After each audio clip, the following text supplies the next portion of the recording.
You step outside. A pigeon explodes off the pavement like it's been personally offended by your existence. A rabbit in the park freezes, locks eyes with you for exactly 1 second, then vanishes into a hedge at speeds that frankly seem unreasonable for an animal with that body shape. And you're just standing there, holding a coffee, not threatening anyone.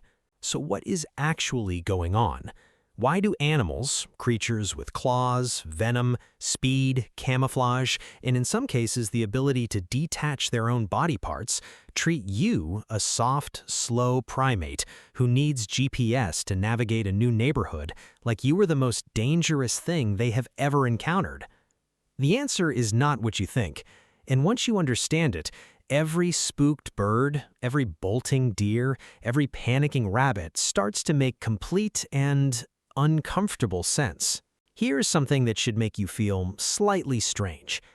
The fear animals have of humans didn't begin when we invented weapons. It didn't begin with agriculture or industry or anything we'd recognize as civilization.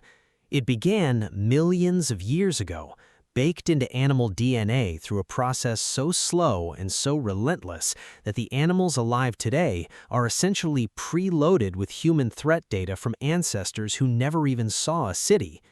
Scientists call it the landscape of fear. Prey animals don't just react to predators when they're standing right there.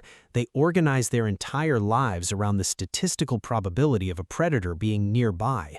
Where they sleep, when they drink, which routes they travel, all of it calibrated around not getting eaten. Early humans were part of that calculation for a very long time. Our Paleolithic ancestors were persistence hunters. No particular speed, no impressive claws, just the deeply unsettling ability to follow something through midday heat for hours until it collapsed from exhaustion. If you were a gazelle and you saw a bipedal creature in the distance jogging toward you at a medium pace and not stopping, that was one of the most genuinely terrifying things you could witness. The animals that didn't run from human silhouettes got eaten. The ones that did run survived, reproduced, and passed that wariness forward. Repeat across thousands of generations. What you get is prey animals with human fear essentially compiled into their operating system, not learned, inherited. Now here's where it gets genuinely interesting, and a little flattering, honestly. In 2016, researchers at the University of Western Ontario played audio recordings to wildlife. Not lion roars, not wolf howls, casual human conversation, the kind of thing you'd hear at a coffee shop. Mountain lions fled at more than twice the rate they fled from other predators. Deer, bobcats, raccoons, all bolted faster from human voices than from anything else in their threat catalog. Mountain lions, apex predators, running from someone discussing their weekend. Why? Because even predators carry historical memory of humans as something to avoid. We hunted them, displaced them, removed them from ecosystems. Over generations, even the animals with no natural enemies learned that humans occupy a threat category of their own. But it's not just that we're dangerous. Plenty of things are dangerous. It's that we're unpredictable. Most predators follow patterns. Wolves hunt at dawn. Crocodiles ambush near water. Hawks work open fields in daylight.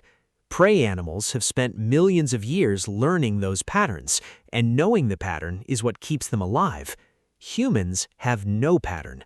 We hunt in groups and alone, in heat and freezing cold, at midnight and midday.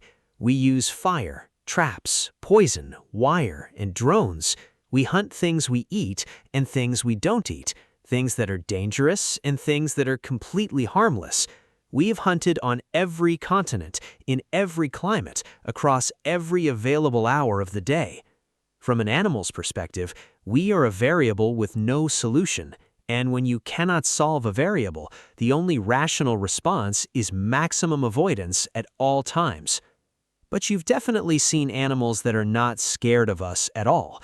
City pigeons that treat you as a minor inconvenience. Raccoons making steady eye contact while methodically raiding your trash. seagulls that will steal food directly from your hand and seem energized by the experience. This is habituation, when animals are repeatedly exposed to humans without experiencing anything negative. The brain updates its threat model. This thing keeps appearing and nothing bad happens. I am wasting energy being afraid of it. Crows have taken this further than anyone expected. Studies show crows not only habituate to humans, they recognize individual faces. A crow that was harassed by a specific person will harass that specific person back, sometimes for years, and recruit other crows to assist. They teach their young which humans are problems. Crows haven't lost their fear of us. They've replaced it with something more sophisticated: personalized threat assessment, which is either impressive or deeply alarming depending on your recent history with crows. The clearest evidence for what's really happening comes from places humans have never reached or left. When Darwin arrived at the Galapagos in the 1830s, he was baffled. The animals didn't move. He sat next to birds that ignored him. He pushed marine iguanas into the ocean and watched them calmly swim back and sit beside him again. He found the experience almost unsettling. These animals weren't fearless because they were unintelligent. They were fearless because nobody had ever given them a reason to be afraid. In Antarctic research stations, penguins approach scientists with open curiosity. They inspect equipment, attempt to steal gear, and treat researchers as interesting environmental features rather than threats. In marine reserves, where fishing has been banned for decades, fish in protected zones swim toward divers, while fish in adjacent zones flee. The conclusion is stark. Fear of humans is not a default setting. It's installed through experience. When humans stop being a threat, or were never a threat to begin with, the fear dissolves.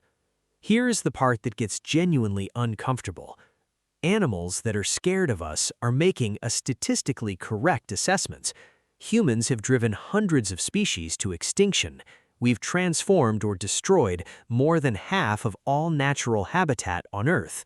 A 2018 study found that mammals across 6 continents had shifted significantly toward nocturnal behavior, not because of habitat loss, but simply because humans were present during the day.